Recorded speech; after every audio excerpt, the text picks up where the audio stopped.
The temperature dropped through the floor of the thermometer sometime around 10 o'clock, and by 11, the city had turned its collar up and gone indoors. She had not gone indoors.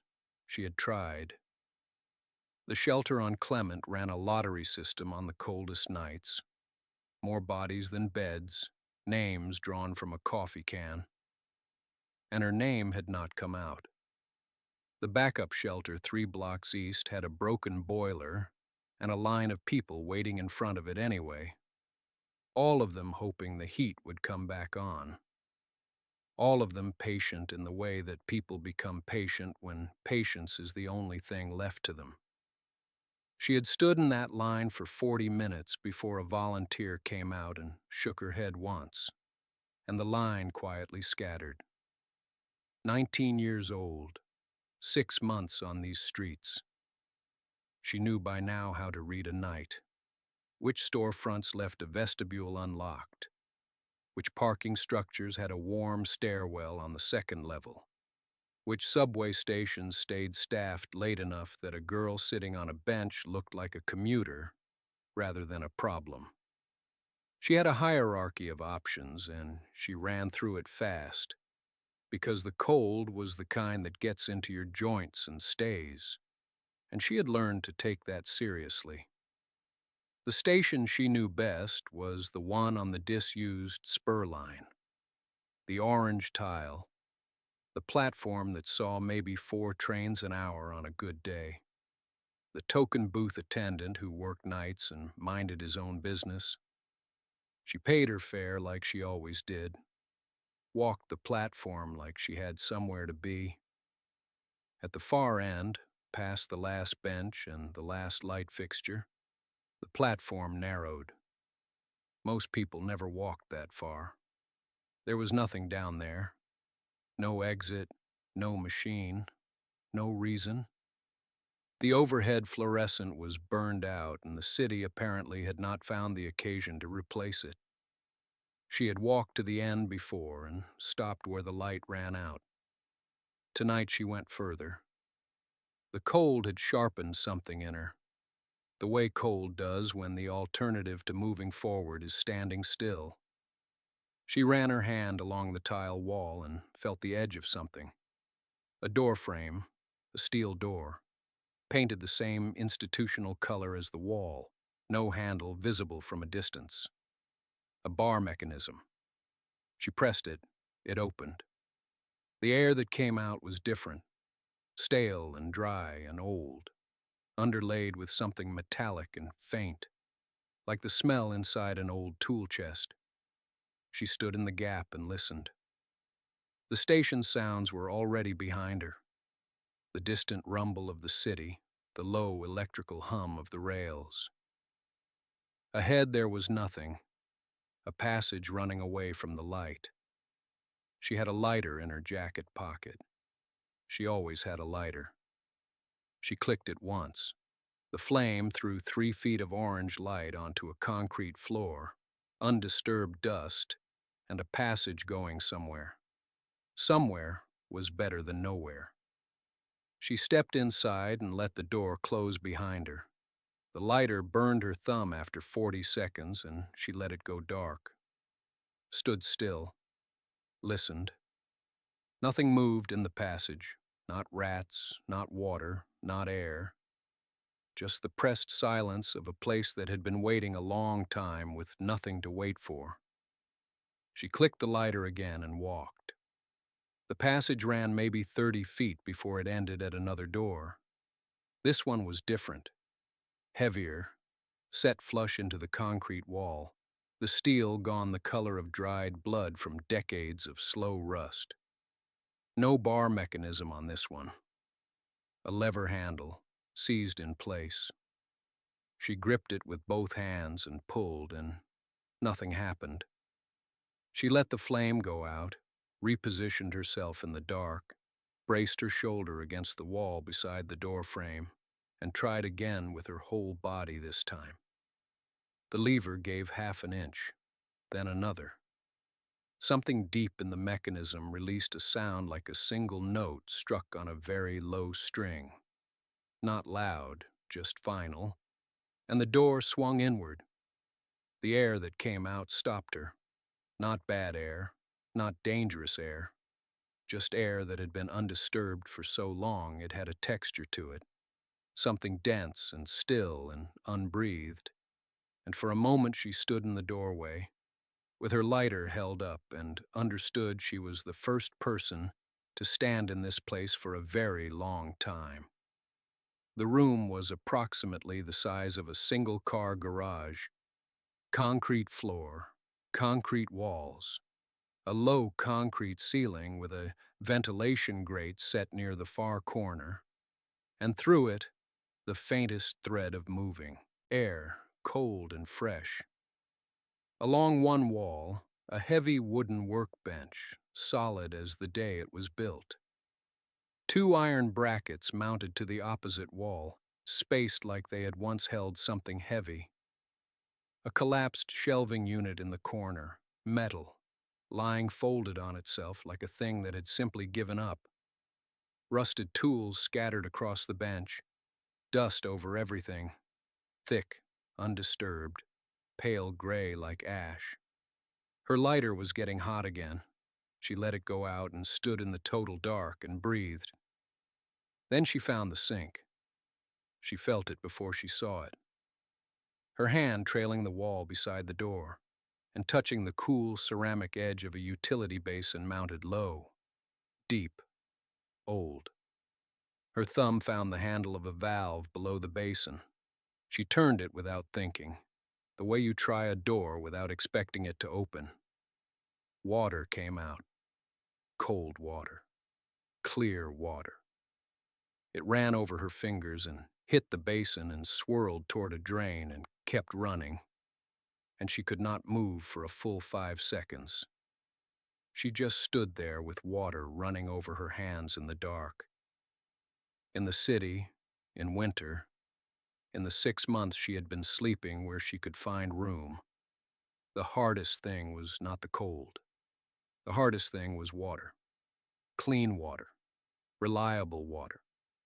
Water that didn't require an explanation or a membership or someone's permission.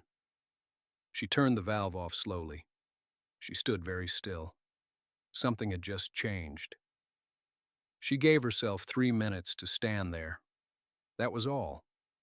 3 minutes to feel the impossible fact of cold running water in a sealed room beneath a city that had never offered her anything free in 6 months.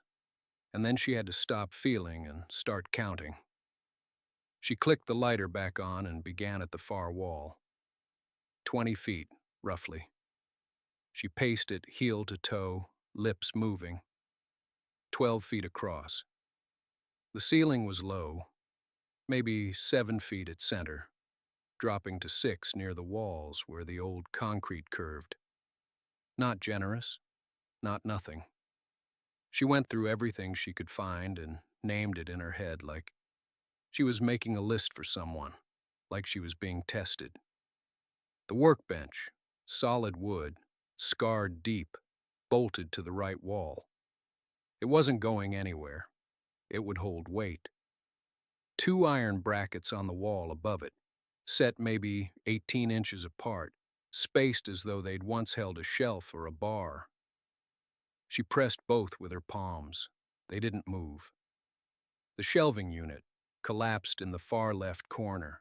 3 metal frames folded in on themselves, the cross pieces mostly intact.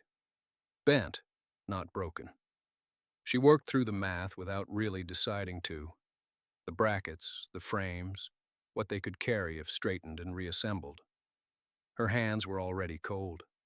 The tools, scattered. A long-handled wrench, a flat pry bar, 2 screwdrivers, handles cracked, a short hacksaw with a rusted blade, a folded canvas work apron stiff with age. She laid everything on the bench in order, not because it mattered tonight, but because she needed to know what she had before she knew what she needed. The ventilation shaft, set into the upper left corner, metal louvers rusted half open, maybe 8 inches across. She held her lighter near it and watched the flame shudder and lean. Air was moving. Not much. Enough. She thought about what enough might mean for heat and filed it away. The sink. Cold water. Working drain. She turned the valve one more time just to make sure it hadn't been a mistake, and it ran again, steady, and she turned it off and did not let herself linger on it. Then the first train hit. She heard it a second before she felt it, a low compression in the air, like the room was inhaling, and then the wall shook. Not violently, not like it would come apart, but it shook with everything it had. A deep iron vibration that moved through the concrete floor and up through her boots and into her sternum. And the sound was immense, a roaring thunder that filled the chamber completely and was gone in under 10 seconds. She stood absolutely still while it passed. Then she exhaled. 18 minutes later, it happened again. She had been counting. She sat down on the floor with her back against the workbench and her knees pulled up and her lighter off to save the fluid. And in the absolute dark between trains, she let her mind do what it was already doing anyway. Building. Measuring. Planning. Working out what came first. She had a lot of work to do. 3 days. That was what it took. She started before the next train came. No point waiting. She clicked the lighter twice to find the shelving unit, collapsed on its side, 3 sections of rusted metal frame tangled against the far wall, and got her hands under the bottom edge and pulled. It didn't move. She repositioned, got lower, used her legs, and it scraped 6 inches across the concrete and stopped against a buried mound of debris she couldn't see. She worked around it by feel, kicking at loose rubble with her boot, clearing a path, then pulled again. By the time the train hit, she had it upright against the wall, swaying slightly. One bracket bent, but the frame intact. She braced it with a chunk of broken concrete until she could find something better. The debris came first, because everything else required floor space.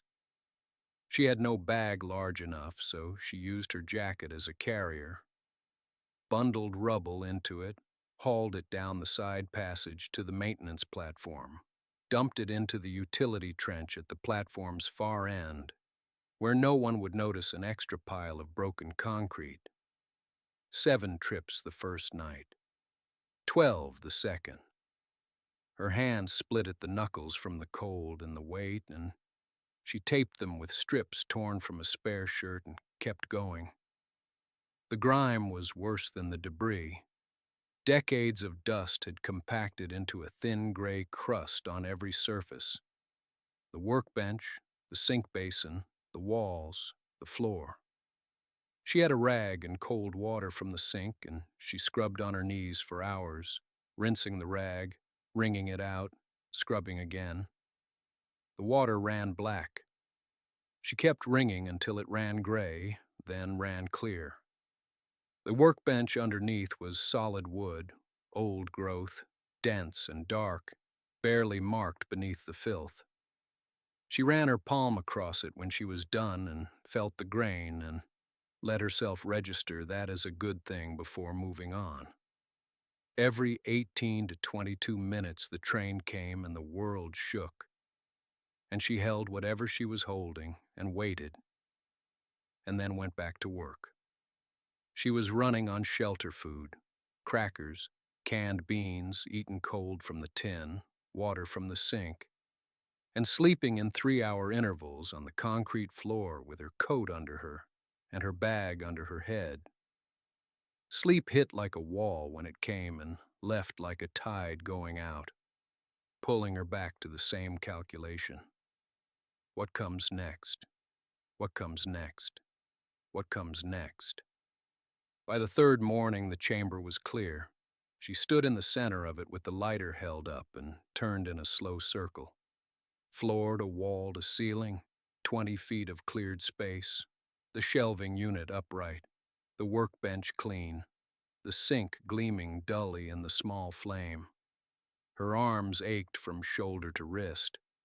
Her back had a specific, located pain that lived just left of her spine and sharpened when she straightened fully. She straightened anyway. Empty wasn't done. Empty was only the beginning. The first thing she needed was a surface to sleep on that wasn't concrete. She had $11.40. That was the count after she spread everything in her pockets across the workbench in the thin, lighter glow, and added it twice to be sure. 11:40. The shelter on Carver ran day labor sign-ups at 6 in the morning. She'd done it twice before, hauling boxes at a warehouse off the industrial corridor for $8 cash at the end of the shift. No paperwork, no questions. She needed to do it again. She needed to do it carefully. The problem was daylight. The problem was always daylight. She left the chamber before the morning train started, slipping back through the side passage in the last dark hour, and joined the line outside the shelter before 6. She kept her hood up and her eyes down and didn't talk to anyone she didn't have to. They sent her to a moving job. 2 men with a truck, 3 flights of stairs, furniture that wanted to be heavy on the way up. She worked until her back screamed at the same left-of-spine point, and then kept working. At 2 in the afternoon, they paid her, and she walked away before anyone could look at her too long. $22 total. She spent the afternoon doing a second shift, cleaning a restaurant kitchen, bucket and mop, 3 hours, and left with 31. Then she waited. This was the rule she had already made for herself without writing it down. Nothing goes in during active hours. Nothing conspicuous. Nothing that draws a second glance. The city runs thin between midnight and 4. She had mapped this over 6 months of sleeping in its margins. At 12:40, she was in a 24-hour thrift store on a street she'd chosen specifically because it had no overnight staff she recognized. She moved through it quietly. The wool blanket was folded on a shelf near the back. Army surplus tan, heavy, pilled at one edge, $2. She took it. A tin camp stove in a cardboard box, the kind that folded flat and burned fuel tablets, sat in a bin of miscellaneous hardware. $4. 2 boxes of wooden matches from the counter display, 60 cents each. She filled the rest of the duffel with dry food from a corner bodega 2 blocks over. Oats, dried lentils, crackers, a paper sleeve of salt. She kept the total under 15 and paid in coins and small bills, and was back underground before 2. The chamber received her the same way it always had. Dark, still, the faint metal smell of old air, and the distant tremor of a train passing somewhere else in the system. She laid the blanket across the workbench, not the floor. Higher was warmer. That was a fact. She set the camp stove on the floor beneath the ventilation shaft and opened the tin lid and just looked at it for a moment. A stove, a blanket, matches. The cold was still there, but it had a new shape now, something she could push back against. She broke 2 fuel tablets from the foil sleeve and set them inside the stove's small tin well. The instructions on the box were mostly worn away, but she didn't need them. She'd seen one of these lit before. A man outside a shelter 2 winters ago who'd cooked instant soup in a paper cup and hadn't offered any, and she hadn't asked. She remembered the way he'd struck the match on the side of the box, low and fast, and touched it to the edge of the tablet, not the center. She did the same. The tablet caught with a soft chemical hiss. Blue flame, then steadier orange at the rim. Small. The whole burning surface was no bigger than her palm, but real. She held her hands above it and the heat came up immediately, dry and direct, pressing into her knuckles like a question she hadn't expected. She stayed like that for a long time, just her hands above the flame. The ventilation shaft drew the thin thread of smoke upward without trouble. She tested the draw 3 days ago with a strip of paper towel, watched it flutter and rise, and decided the shaft was still doing what it was built to do. The smoke would scatter long before it reached the street. She had thought carefully about this. She had thought carefully about all of it. That was what stopped her now. The thinking. She looked around the chamber. Her hands still raised, flame still going. The orange light moving across the walls in slow, soft patterns. The workbench with the blanket laid flat across it. The shelving unit she'd leveled and rebolted using a socket wrench from the bin of rusted tools. 3 of the brackets solid now, 1 still uncertain. The tin of food against the far wall, organized by weight because it made her feel better to have things organized. The row of candle stubs she'd found in a box of junk from an estate sale table on her first trip out. She hadn't lit them yet, but they were lined up on the lowest shelf in order of height, tallest to shortest, which was absurd and also correct.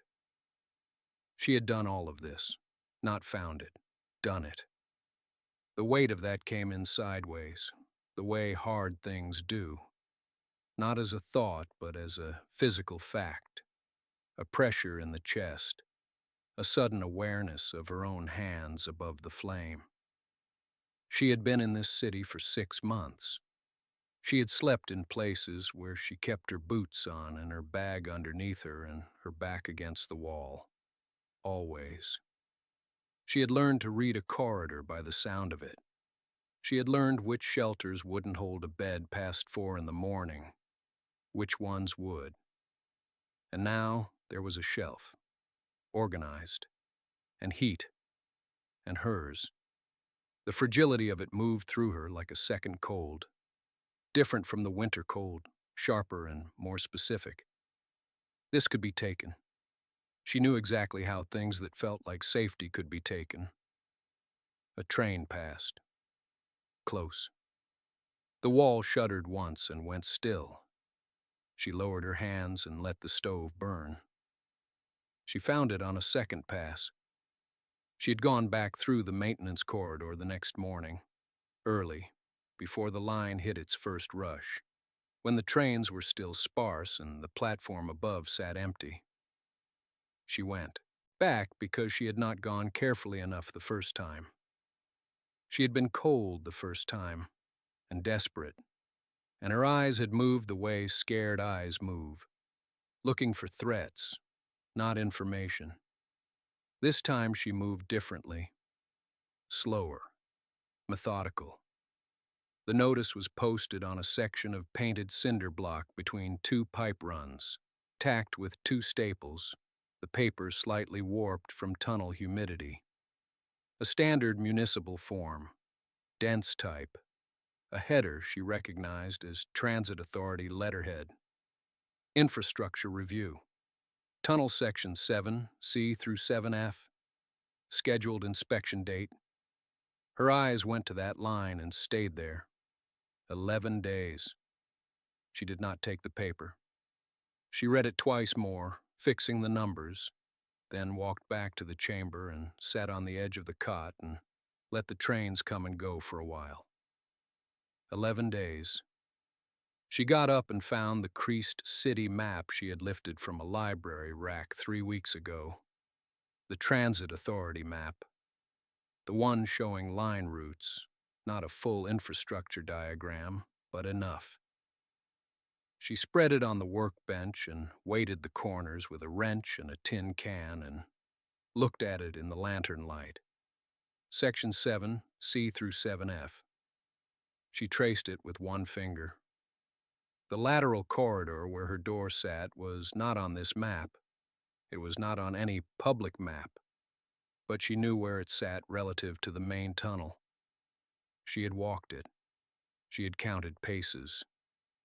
The access passage branched off the main tube approximately 30 feet before 7D, which put her inside the designated inspection range. That was the fact she had to work with. But she knew what inspections were. She had lived in enough systems, foster system, shelter system, city system, to know that inspections were about what was visible from the primary route. Inspectors walked the main tunnel line. They checked the track bed, the wall drainage, the overhead cable runs. They documented what was in front of them. A sealed lateral corridor with a rusted steel door set flush into the wall. No light coming from beneath it. No sound. That was not a problem. That was infrastructure, background, part of the existing condition.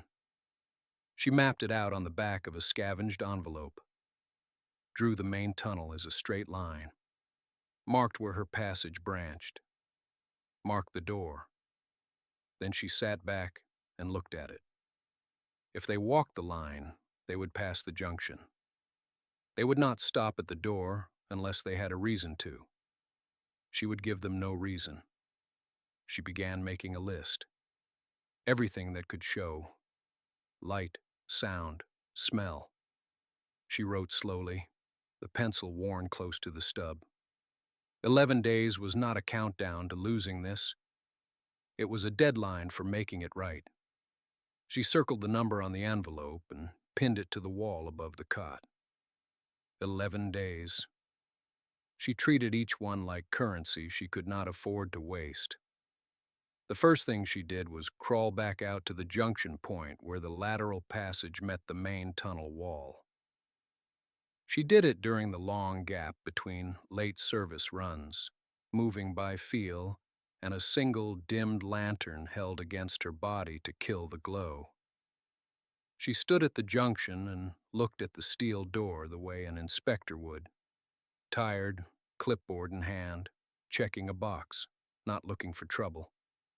The door was flush. The hinges were on the inside.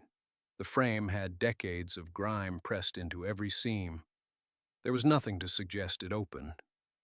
She exhaled slowly. That was the beginning. She spent 2 full days on the door alone, worked the closing mechanism until it seated without play, without rattle. She packed the gap between door and frame with strips of cloth cut from a worn flannel shirt, enough to kill any thread of light leaking through. She tested it from outside, crouched in the passage, lantern off, and looked. Nothing. She pressed her palm flat against the steel and pushed gently. It held without sound. Then she turned to the interior. Everything that had accumulated near the tunnel-facing wall got moved. The cot repositioned deeper. The shelves rotated so their open face pointed away from the door. She took inventory of every item that could produce sound under vibration. Loose glass, stacked metal tins, the shelving unit's one warped bracket, and patted or repositioned each one. The trains would rattle things. She knew that. She went through the space during a pass, stood still, listened to what moved, and fixed it. The smell took more thinking. The stove concerned her most. She stopped burning anything during the day hours and used it only late at night, when the air drew best through the ventilation shaft. She let the chamber air out each time before she slept. The smell that remained was stone and iron and old wood, the smell of the tunnel itself, not of habitation. She cleared every loose debris pile near the door, raked the dust in the passage outside with a piece of bent wire so it lay undisturbed and even. She checked the water pipe valve for drip, tightened it by hand until it seated clean. On the seventh day, she stood at the door, closed it from the outside, and stood in the dark passage for 10 minutes. No sound came through, no light, no smell that didn't belong to concrete and rust. She opened the door and went back inside. The chamber looked like a place where someone lived. She knew that. But from the wrong side of a sealed door, in a passage no inspector had reason to enter. It was nothing. It was background, part of the existing condition. 6 days left. She checked the envelope pinned above the cot and crossed off another number. 5 days. 4. 3. She stopped counting down and started counting hours instead. Easier to manage, easier to hold. The night before the inspection, she did not sleep. She sat on the cot with her back against the stone wall and listened to the trains run their rhythm. 18 minutes, 22, 19. And she let the sound work on her the way it always did, steady and indifferent. The city moving through its own pulse without any awareness of her at all. That had once felt like loneliness. Now it felt like cover. She had done everything she could do. At 4 in the morning, she extinguished the lantern and sat in the dark. The ventilation shaft pulled a thin, cold thread of air across her face. The water pipe made no sound. The door was closed, the latch seated, the passage outside raked and undisturbed. There was nothing left to prepare. There was only the waiting. She heard them at 9:30. Not the trains. She always heard those. Voices.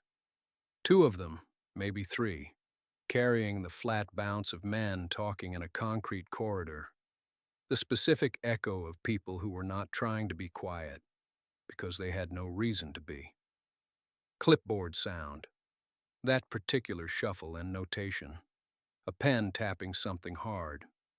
Footsteps that had authority in them, purposeful and unhurried. She sat completely still. The voices moved along the main corridor. She tracked them by sound, building the geometry in her head. They were working the primary tunnel line, checking the wall fixtures and the overhead conduit brackets, the drainage channels along the running rail. She had walked that corridor herself a dozen times. She knew where the lateral passage branched off. She knew the distance. A train ran through. The wall shuddered the way it always shuddered and then went still. The voices continued past the branch point without pausing. She breathed through her nose. Slow. Even. She pressed her palms flat against her thighs and held them there. More footsteps. A third voice joining. Something read aloud from a document. Numbers, designations, a checklist notation. The sound of a metal panel being opened, examined, closed. The inspection was thorough, and it was professional, and it was entirely concerned with the main tunnel corridor and the active infrastructure along the running line. The lateral passage did not exist to them. A sealed door and a secondary branch off a rarely used section. Existing condition. Part of the background. She sat in the dark and listened to them work for nearly 4 hours. Trains came and went. The voices came and went. At one point, she heard footsteps stop not 20 feet from the door, and she counted her own heartbeats. 17, before the steps moved on again. And then they were gone. The corridor returned to its ordinary silence. A train passed. Then another. She sat with her hands flat on her thighs for a long time after that. Not because she was still afraid, but because something in her chest had shifted and she needed a moment to understand what it was. She understood it after the second train passed. Not relief, not exactly. Something older than relief. Something that sat beneath it and gave it weight. She had been tested by a thing that did not know it was testing her. Inspectors with clipboards, schedules, designations. And she had held still, and she had held quiet, and the thing had passed without seeing her. Not because she was lucky, because she had read the notice, because she had studied the corridor layout, because she had thought it through 11 days in advance and prepared for every version of it she could imagine. The shift in her chest was the recognition of that. She had done this. She had stayed. She lit the lantern. The light came up slow and warm the way it always did and filled the chamber in that particular way she had stopped noticing until she noticed it again now. The shelves along the east wall with their organized rows, the workbench with the tin cup and the folded cloth and the 3 books she was currently reading, the cot with its salvaged blanket, the small stove sitting patient and cold, the ceramic sink with its patient drip. Everything she had carried in and placed and arranged and earned. 20 feet by 12 feet of world that belonged to no one, and therefore, in the way that mattered most, belonged entirely to her. She sat on the cot and pulled her knees up and watched the gap in the steel wall. The train came at its usual interval, that distant gathering rumble. Then the pressure change, then the light, then the blur of it, all those lit windows strobing past in a 2-second rush. Packed, as always. People reading, people standing, people looking at their shoes or at the middle distance or at each other, going home or coming from it, carrying whatever the day had asked of them, not one of them knowing there was a girl 12 inches away watching them pass. She did not want what they had. She wanted what she was building. She reached into the shelf beside the cot and found the small notebook she had bought 3 weeks ago with $1 she'd earned. Hauling boxes behind a restaurant supply warehouse. She opened it to the first blank page. She uncapped the pen. At the top, she wrote the date.